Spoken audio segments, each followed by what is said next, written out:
시청자 여러분 안녕하십니까? 뉴스데일리 네, 뉴스데일리 베스트 시작합니다. 시청자 여러분 안녕하십니까? 뉴스데일리 베스트 시청자 여러분 안녕하십니까?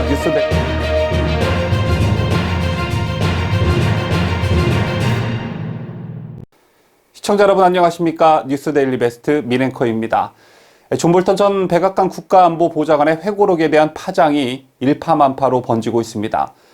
한 국가 정상의 주요 참모진이었던 사람으로서 대통령에 대한 뒷담화를 세상에 공개하는 것에 대한 도덕성과 관련한 논쟁은 첨예하게 대립하고 있으나 또 전직 대통령들에게 대한 일화는 그 당시 참모진들의 회고록 등으로 많이 밝혀진 적은 있지만 이번 볼턴의 회고록은 트럼프 대통령이 재선을 앞두고 있는 현직 대통령이라는 측면에서 그 파장이 심상치 않아 보입니다.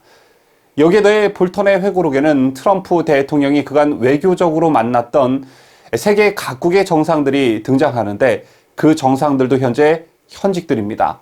그중에 우리 국민들이 관심을 가지고 지켜봐야 할 대목, 바로 문재인이 이 책에 등장한다는 점입니다.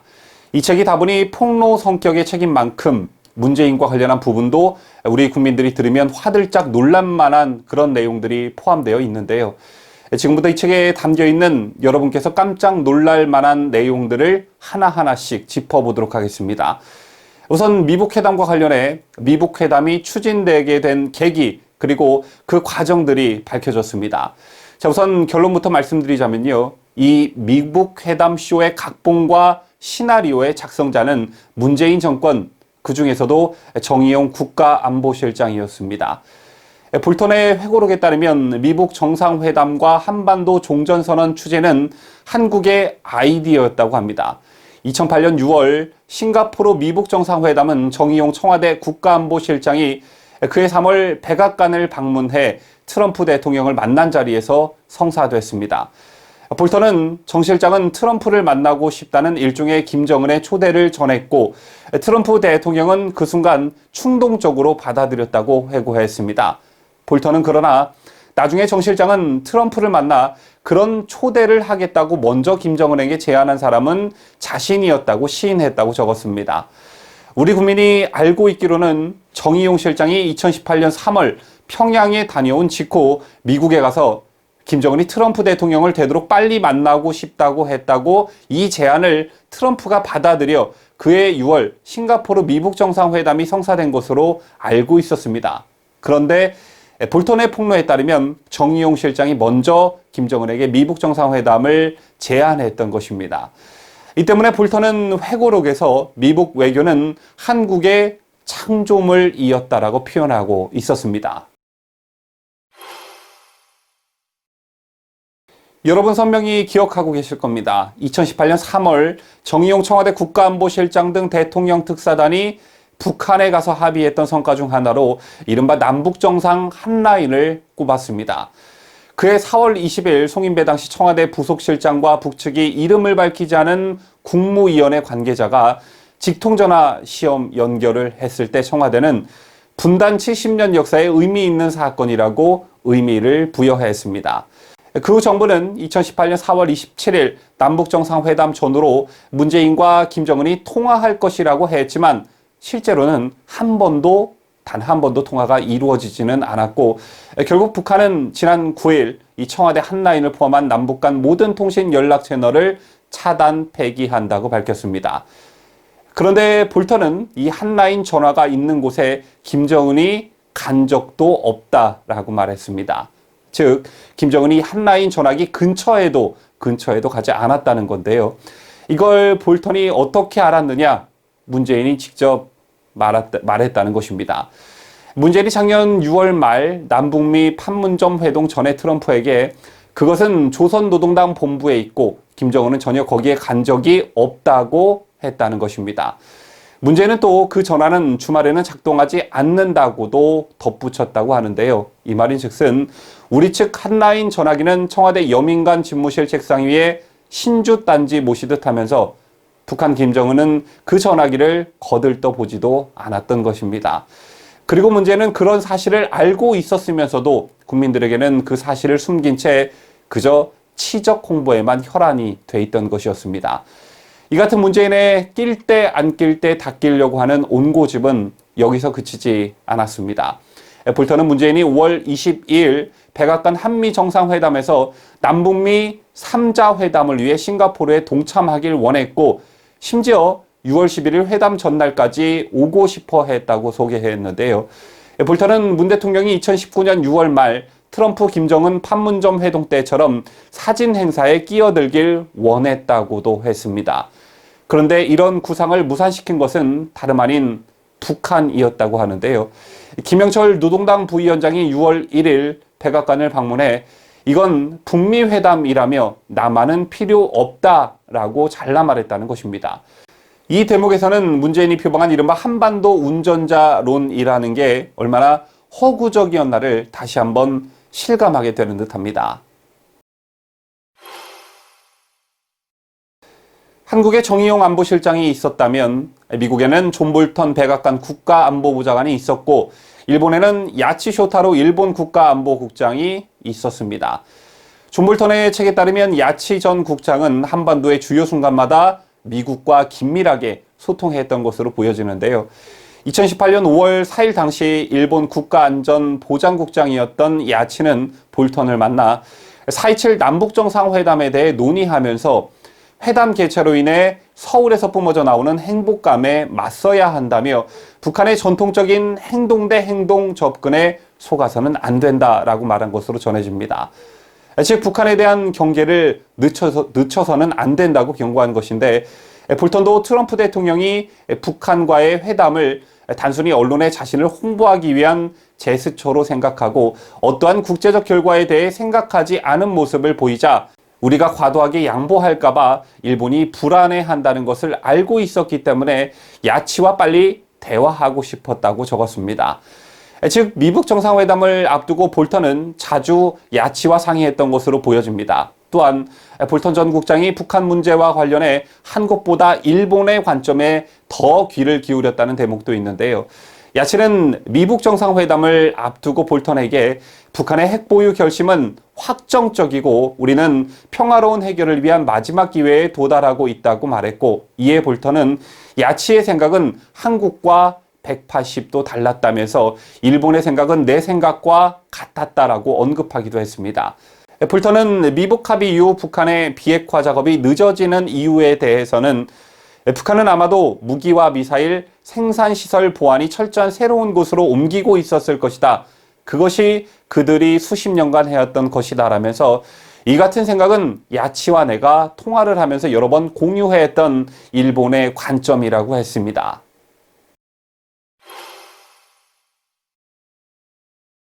앞서 보셨지만 당시 실무진이었던 한국의 정의용, 미국의 존 볼턴, 그리고 일본의 야치 쇼타로 이 세 사람 중 생각이 맞았던 사람은 볼턴과 야치 쇼타로였습니다. 저렇게 실무진뿐만 아니라 정상들과의 관계에서도 트럼프는 일본의 아베와 가장 친했던 것으로 볼턴은 회고했습니다. 존 볼턴 전 백악관 국가안보보좌관은 자신의 회고록 그 일이 일어났던 방에서 트럼프 대통령은 세계 정상들 중 아베 총리, 보리스 존슨 영국 총리와 가장 친하다고 전했습니다.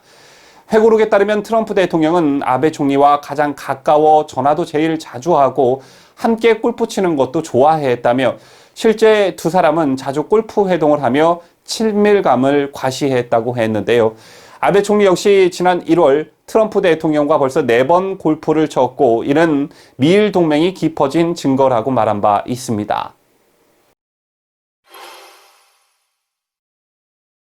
여러분 아마 이 장면 기억하고 계실 겁니다. 작년 6월 30일 오후 판문점 자유의 집 앞에서 남북미 3자 정상이 만났을 당시 문재인이 미국 경호원들로 보이는 사람들에 의해 제지당하는 모습인데 당시 이 영상은 많은 사람들로부터 회자가 됐고 트럼프와 김정은이 문재인을 배제한 채 양자로 만나고 싶어 한다는 말들이 무성했습니다. 그런데 이게 사실인 듯합니다. 지난해 6월 판문점 미북 정상회동은 하루 전날 트럼프 대통령이 트위터에 올린 깜짝 제안으로 이루어졌습니다. 한국을 방문할 예정이었던 트럼프는 거기 있는 동안 북한의 김 위원장이 이 글을 본다면 그저 악수를 나누고 안녕이라 말하기 위해 DMZ 비무장지대에서 그와 만나게 했다고 썼었죠. 그 트위터의 참모들 모두 놀랐다고 하는데요. 그 와중에 믹 멀베인이 비서실장 직무대행은 김정은과 트럼프의 만남에 끼어들려는 문 대통령의 시도도 상대해야 했다고 볼턴은 회고했습니다. 볼턴은 트럼프는 문 대통령이 근처에 없기를 바랬지만 문 대통령은 완강하게 참석하려 했고 가능하면 3자 회담으로 만들려 했다고 적었습니다. 그래서 미국 정상의 만남을 탐탁지 않게 생각했던 볼턴은 문 대통령과의 분쟁이 모든 것을 망칠 수 있다는 신락 같은 희망을 오히려 품었다고 했는데요. 왜냐하면 김정은도 문 대통령이 근처에 오기를 원하지 않았을 것이 분명했기 때문이란 것이었습니다. 그렇게 회담 당일이 밝아왔고 6월 30일 오전 청와대에서 열린 한미 정상회담에서 미국 측은 여러 차례 문재인의 참석을 거절했다고 합니다. 하지만 문재인은 김정은이 한국 땅에 들어섰을 때 내가 없으면 적절하지 않아 보일 것이라면서 김정은에게 인사를 하고 그를 트럼프에게 넘겨준 뒤 떠나겠다고 제안했다고 합니다. 하지만 트럼프는 문재인에게 나를 서울에서 DMZ로 배웅하고 회담 후에 오산 공군기지에서 다시 만나도 된다고 재차 거부 의사를 밝혔습니다. 사실상 3자 회동을 거절한 것인데 문재인은 이를 계속 받아들이지 않고 DMZ 내 관측 초소까지 동행한 뒤 그 다음에 무엇을 할지 결정하자고 했다고 합니다. 이런 과정을 거쳐 성사된 남북미 정상 간 3자 회동은 결국 4분 정도에 불과했지만 당시 청와대는 새 정상의 만남은 또 하나의 역사가 됐다고 그 치적을 홍보했고 전 언론은 이를 대서특필했습니다.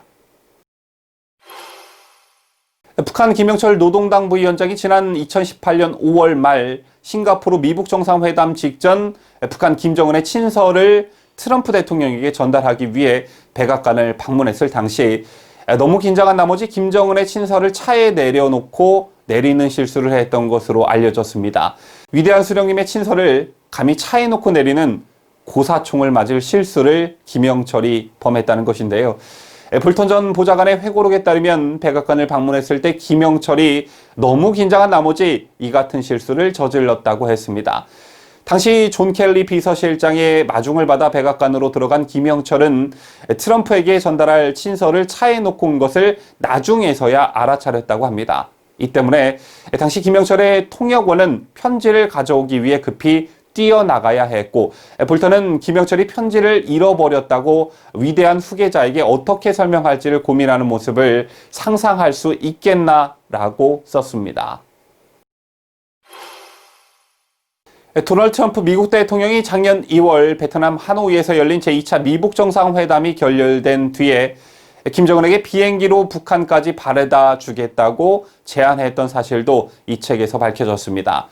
하노이 회담 당시 김정은은 비행기로 4시간 정도 걸리는 평양에서 하노이를 전용 열차로 이동했었죠. 중국을 가로지르며 왕복 4,500km를 기차로 오가는 데만 66시간이 걸렸는데요. 김정은이 먼 길을 왔다는 얘기를 하고 나서 트럼프는 미국이 생각하는 비핵화의 정의를 정리한 자료와 비핵화를 할 경우 보장되는 북한의 밝은 미래를 담은 자료를 건넸다고 합니다. 그리고 트럼프는 하노이에서 계획한 만찬을 취소하고 북한까지 비행기로 데려다 주겠다고 제안했다고 볼턴은 회고록에 적었습니다. 이에 김정은은 웃으면서 그럴 수 없다고 거절한 것으로 전해집니다. 지금까지 언론에 공개된 볼턴의 회고록 중 우리나라와 관련된 내용만 간추려서 여러분들께 전달해 드렸습니다. 여러분 어떻게 보셨는지요? 또 무슨 생각들을 하셨는지요? 저는 일종의 국민 기망이자 외교적 대형 참사라고 생각하는데요. 문제는 각본과 시나리오에 결국 트럼프와 김정은이란 배우가 싱가포르와 하노이라는 무대에 오르게 됐지만 결국 이 쇼는 파국으로 치닫고 말았습니다. 그리고 결국 문재인 정권은 북한에게 팽당했고 미국도 볼턴의 폭로로 얼마나 한국의 문정권에 속아왔는지를 그동안 얼마나 한국의 문정권에 속아왔는지를 절실히 느꼈을 것이라 생각합니다. 이 모든 게 이른바 대북평화쇼의 모든 외교적 역량을 집중한 문재인 정권의 대북평화쇼가 빚어낸 참사라 할 수 있습니다. 그리고 슬픈 이야기지만 오히려 이런 분위기 속에서도 중심을 잡고 있던 건 다름 아닌 일본의 아베 총리였습니다. 각종 여론조사에서 문재인이 가장 잘하는 게 대북 정책이라고 답했던 수많은 국민들. 북한의 도발이 이제는 사라질 것이라고 믿었던 순진해했던 국민들. 그리고 김정은이 김일성, 김정일과는 다를 것이라고 믿었던 국민들께서는 문재인의 대북평화쇼에 철저히 속아왔던 것입니다. 북한과 미국마저 뛰어내린 문재인이 운전하는 그 폭주 열차 속에서 하루빨리 국민 여러분께서 뛰어내리시기를 간절히 바라겠습니다.